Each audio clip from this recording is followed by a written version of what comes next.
kapatid, insan at good afternoon sa inyong lahat at welcome back sa ating mga panibagong video. Ngayon ay nagka-problema tayo sa gas tank cover ng ating Aerox 155 at sa ating U-Box, nagsta-stuck sa. Tapos tinanggal ko mismo yung cable at aksidenteng kumalas at meron akong ituturo sa inyo kung paano siya may balik na maayos sa mismong experience ko sa pag-aayos.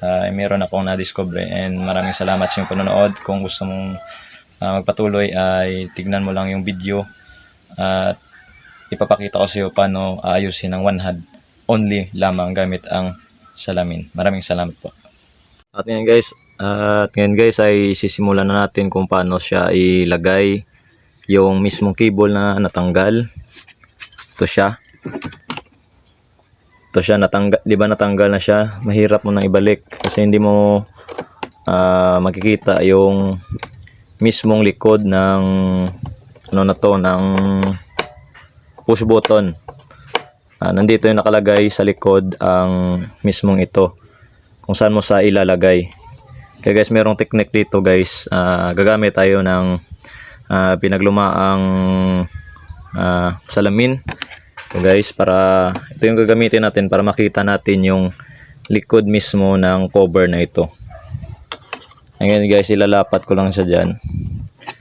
As you can see naman guys, makikita nyo yung mismong pagkakabitan ng cable. Ito siya. Kita mo siya. Yan yung tinuturo ko. Kung sa actual, makikita nyo yan kung gagamitan nyo ng salamin.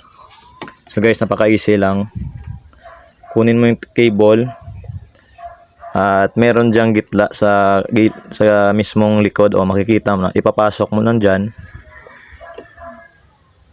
Focus ko guys . Kita mo? Kita nyo?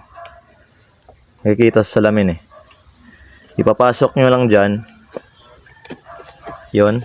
Pag pumasok na, all goods na. Tapos ipasok nyo sa may gitla. May dyan gitla. Pasok nyo dyan. Ganon. Diba? As you can see, napaka-easy lang. One hand lang yung ginamit ko sa paglagay ng cable na yan.